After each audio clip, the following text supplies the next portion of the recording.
Hello Mr. Toma and classmates. Today I'm here to present alternative at-grade highway intersections.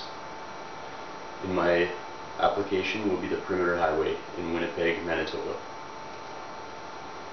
Now, as an introduction, if we go back about a century, highway design has been evolving continuously. In the early 1900s, human factor in highway and intersection design was very elementary. And the evolution of the design functionality had been sparked by rapid economic and population growth. Suddenly, the automobile became the predominant mode of transportation. And with this rapid change in volume of traffic on the roadways, there are a number of results that have come from this.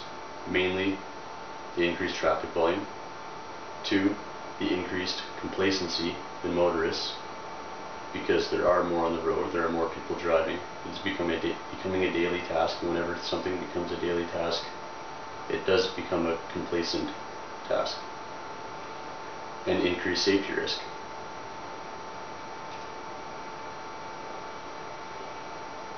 America had begun to become overwhelmingly reliant on the automobile. The most substantial increase in fatalities were vehicle-on-vehicle collisions. The mindset of highway engineering world was changed. An understanding of human factor in their designs became an important consideration, which is how the highway engineering world was changed. As soon as everyone realized that human factor was a large consideration in their designs and in the construction management of a project, they had to change their ways of going about things. They had to create greater lines of sight. They had to account for faster moving vehicles. They had to make sure their right-of-way was wider. Trees weren't being placed by the side of the road. Medians were not filled with obstructions. The purpose of this presentation is to discuss at-grade intersections that are possible alternatives to a conventional at-grade intersection. My prime focus being safety. So as you can see here, this is a conventional at-grade intersection. The filled-in dots are all crossing points of conflict between vehicles. So there are 16 points of conflict in vehicles when traveling through an at-grade intersection. The half filled in dots are the merging, and the no fill in the dots are the diverging. Each have 8 points of conflict in a typical conventional at-grade intersection. Now, considering there are many more than 4 types of alternatives to a conventional at-grade intersection, I found the time to research and analyze 4 of them.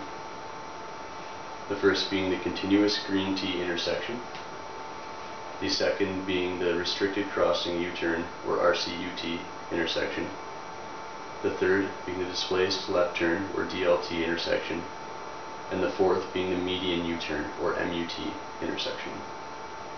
This illustration at the bottom is actually an illustration of the displaced left turn.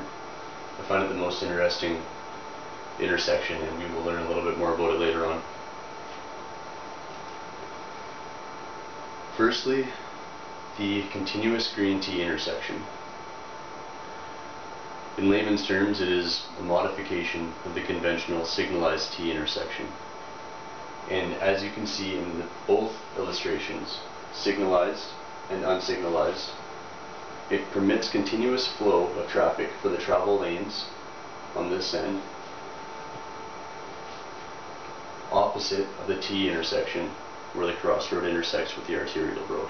So where the crossroad intersects with the arterial road, you will have a stoppage in traffic, either a stop sign in this unsignalized case, or a red light in the signalized case. For the traffic opposite of the alignment, they will have a free-flowing continuous travel.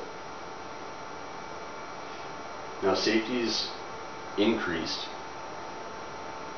with this intersection design because, one, it gives a nice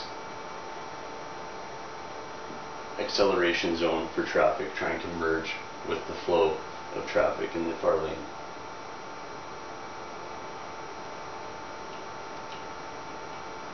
The second intersection design is the restricted crossing U-turn, or RCUT intersection. It is a very effective alternative to a conventional four-way stop, basically. Typically, it is implemented in high traffic volume sections of highway,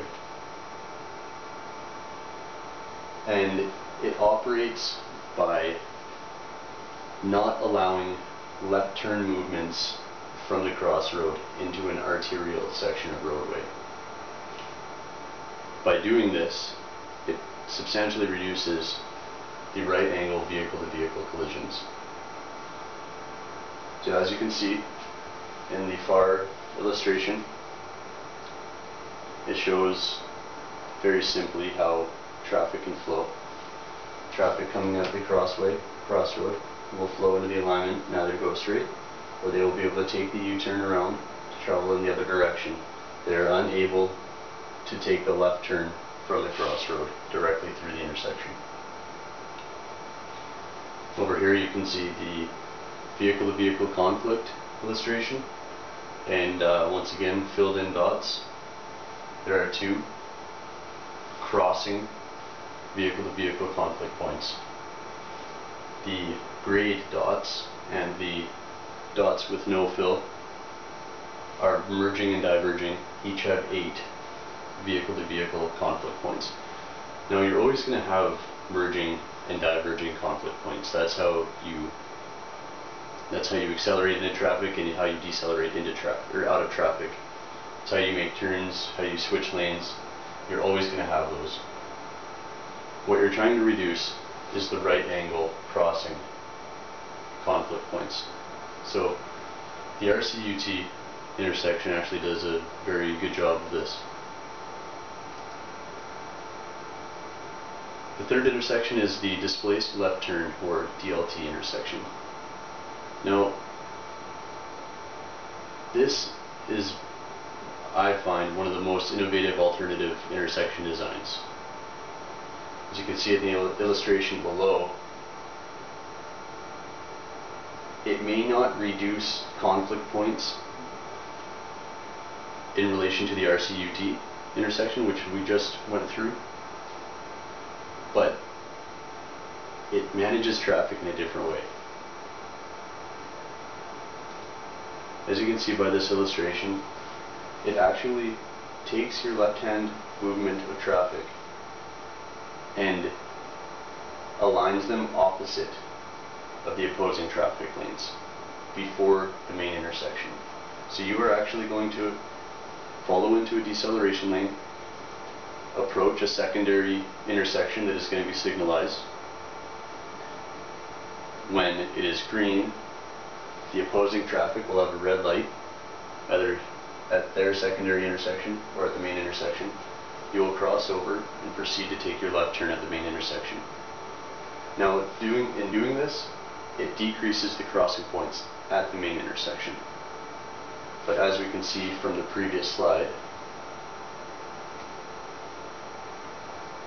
it doesn't decrease it to the amount that the RCUT intersection decreases it. Now this intersection is it's utilized in high traffic volume areas, and it works best when the traffic volumes are balanced from maneuvers that are left hand, right hand, or through movements.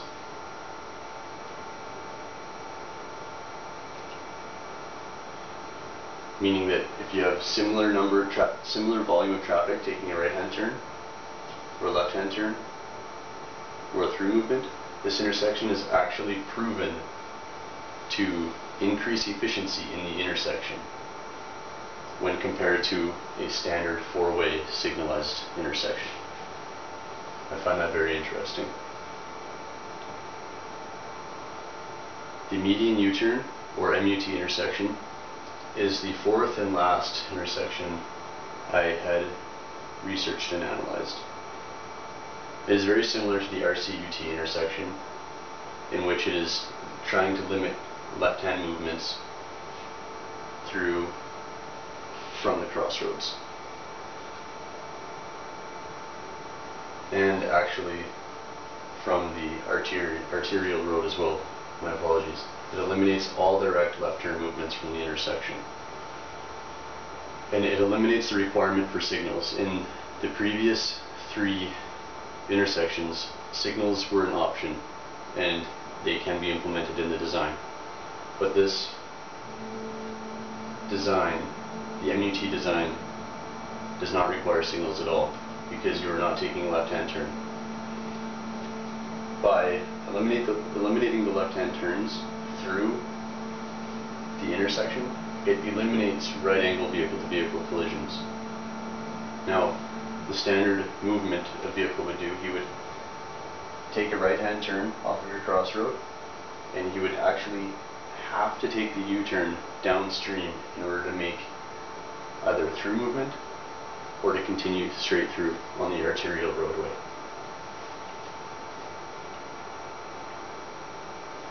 This U-turn alignment is going to be approximately 100 to 305 meters downstream. Now that we've looked through the 4 intersections that I have researched, let's take a look at the application that they're going to be applied to. Now, the broad application is the perimeter highway. The perimeter highway is the ring road circling Winnipeg, Manitoba. It is approximately 90 kilometers long. It has 26 at-grade vehicle intersections and 9 level railway crossings. As you can see with this illustration, the red circles are actually interchanges, but all of the filled in circles are all intersections, main intersections, all the way around the city. This creates a lot of stop and go traffic and congestion on the perimeter highway at peak hours.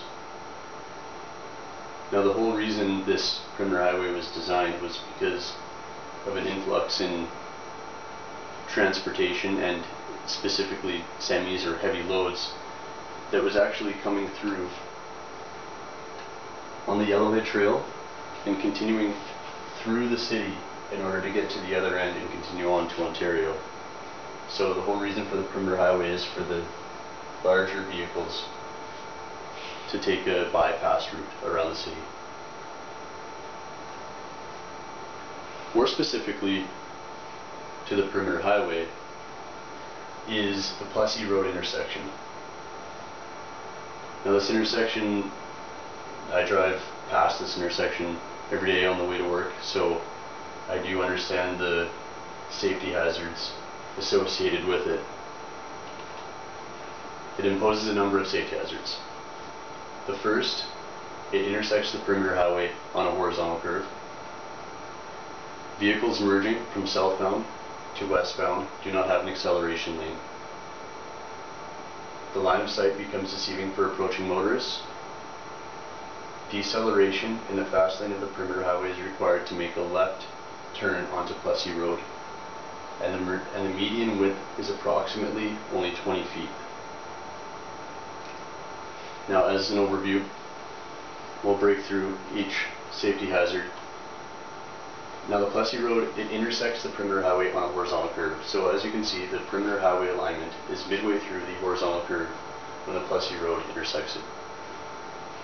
This automatically creates a safety hazard, as it is difficult to receive and to calculate information in the brain when there's more than one thing going on. Now you have to turn your vehicle around a horizontal curve while maybe there's a vehicle stopped and looking to merge at that intersection.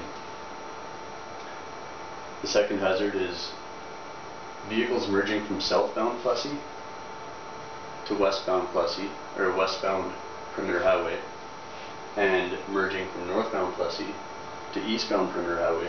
They do not have an acceleration lane. So this perimeter highway, westbound and eastbound, is each 2 lanes. It does not widen to 3 lanes to include an acceleration lane at the intersection. So as you can tell, at peak hours, at higher volumes of traffic on the perimeter highway, you're going to have vehicles passing each other side by side, approaching the intersection. This person may make the mistake to think he has enough time. Now he doesn't, and it becomes a large conflict, vehicle-to-vehicle conflict point. The third safety hazard is the line of sight becomes very deceiving for approaching motorists. So, same situation. You're driving down the perimeter highway. This vehicle comes out and merges on. It is now very difficult to know which lane that vehicle is in if you are coming into the horizontal curve. You're looking around the bend, you're not looking straight ahead, you're looking around the bend, and it's hard to tell which vehicle or which lane the vehicle is operating in. The fourth safety hazard is when a vehicle is about to make a left-hand turn from the perimeter highway, either traveling westbound or eastbound, and making a left-hand turn onto Plessis Road, he now has to stop in the median if there is opposing traffic volume. When he stops in the median, the first vehicle's fine. He's able to fit in the median.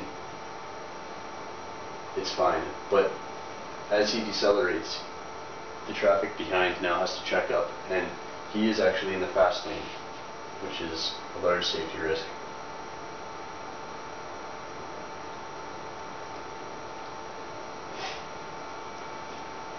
Now, the median width is approximately 20 feet, so additional to the previous safety hazard, with this median only being 20 feet wide, you are now staging vehicles in the fast lane as soon as there is more than one vehicle waiting for opposing volume of traffic to pass. Now you are literally stopping traffic in the fast lane of the perimeter highway or Trans-Canada Highway in the eastbound direction.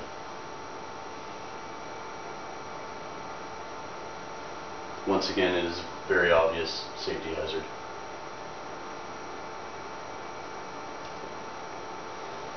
My alternative intersection proposal is the median U-turn intersection, or the MUT intersection.